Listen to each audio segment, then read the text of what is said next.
m'appelle Julien, je suis gérant d'une société qui s'appelle Appartement 303, qui est un atelier de création graphique et de communication. On travaille dans la création graphique et la communication sur tout support, donc que ce soit des supports print ou web. Alors il n'y a pas vraiment de journée type dans ce métier parce que on a une activité qui est assez diversifiée, c'est-à-dire qu'on va autant parfois être sur des rendez-vous clients pour donner du conseil, parfois on va être on va être en production ici pour pouvoir créer des logos, faire de la mise en page, des sites internet, ce genre de choses. Donc il n'y a pas vraiment de journée type, ça bouge quand même pas mal. Soit en étant ici au bureau, soit en étant à l'extérieur.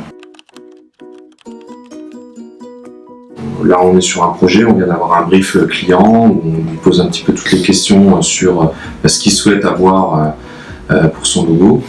On cherche aussi à connaître les cibles qu'il veut toucher avec son entreprise, etc. pour pouvoir lui faire un logo sur mesure. Et là, on démarre les premières recherches pour proposer plusieurs projets pour qu'ils puissent choisir son logo préféré.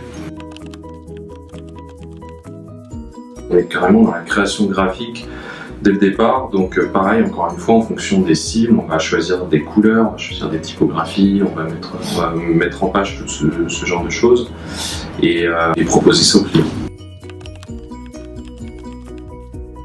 Les horaires, effectivement, c'est un petit peu au bon vouloir de nos façons de travailler. Ici, on essaye de pas trop faire des nocturnes, ce genre de choses, mais j'ai connu ça dans le passé, dans des expériences précédentes. Ça m'arrive de travailler 12 heures de suite, sans trop de soucis, mais ça dépend des sociétés. On veut toujours plus de salaire. Et moi je suis content de ma rémunération, et puis je prends surtout du plaisir au travail. Alors moi j'ai un parcours un peu particulier parce que au départ je m'étais lancé dans la branche de l'électronique, un secteur qui n'a vraiment rien à voir avec ce que je fais aujourd'hui, parce que je m'étais un peu paumé dans les études, tout simplement.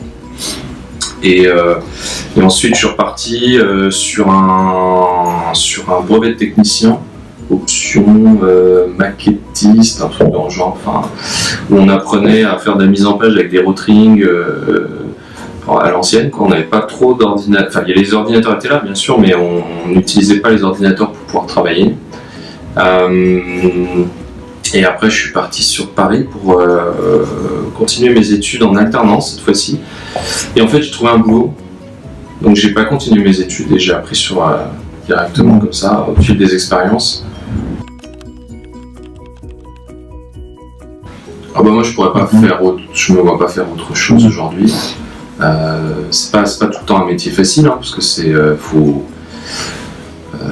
des métiers où il faut quand même arriver à vendre des idées, vendre des idées artistiques, ce genre de choses. Et ça c'est pas tout le temps compris, donc il y a beaucoup de pédagogie à faire aussi, parce qu'aujourd'hui on peut trouver n'importe quoi, des sites internet pas chers ou des logos pas chers sur internet, même quand je dis pas cher c'est même plus que pas cher. Donc il faut expliquer le parcours, qu'est-ce qu'on fait, l'élaboration du projet, etc. Donc ça parfois c'est un peu, c'est ça la contrainte, on va dire. Après le reste du temps c'est quand même un énorme plaisir, je veux dire. C'est des métiers passionnants. Moi je me vois pas faire autre chose. Je pense qu'il y a plusieurs points. Le premier point c'est d'être passionné. Le deuxième point c'est l'organisation. Le troisième point c'est la culture, c'est être cultivé.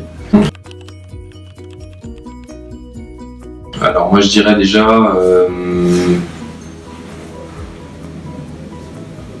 je pense que déjà le point, en tout cas ici, quand on reçoit beaucoup de CV, beaucoup de candidatures, et en fait, moi, ce que je regarde en premier, c'est pas forcément l'expérience, en tout cas les études qui ont été faites, c'est surtout le portfolio. Donc, c'est-à-dire ce que vous avez réalisé, la touche graphique, ce qui ressort, etc. Et donc, je pense que ce qui est important dans ces métiers-là, c'est de travailler cette partie-là, c'est-à-dire ce que vous avez fait, parce que, alors c'est peut-être moi qui suis comme ça, mais moi je m'en moque que la personne ait un bac plus 4 ou un bac moins 1. Moi ce qui m'intéresse, c'est ce qu'elle est capable de faire. Donc c'est un ensemble, c'est comme je vous disais avant, c'est d'être cultivé, c'est de pouvoir s'adapter aussi, parce que quand on passe d'un client, je dis n'importe quoi, mais on peut passer d'un client qui est un boucher, qui va demander un nouveau logo, à un grand groupe immobilier. C'est pas le même métier, c'est pas les mêmes personnes, c'est pas les mêmes logiques. Et il faut réussir à accompagner ces deux types de clients. Donc c'est ça aussi, s'adapter, être polyvalent aussi par rapport à, je sais pas moi, au choix de logiciel, savoir aussi passer de Photoshop à InDesign, à Illustrator, à After Effects, toutes ces choses-là qui deviennent vraiment des outils courants dans nos métiers. S'adapter aussi, être tout le temps aux aguets un petit peu des nouvelles technologies, des nouveaux outils même sur internet, les réseaux sociaux, tout savoir les utiliser aussi professionnellement et pas que pour des parties personnelles. Donc voilà. Okay.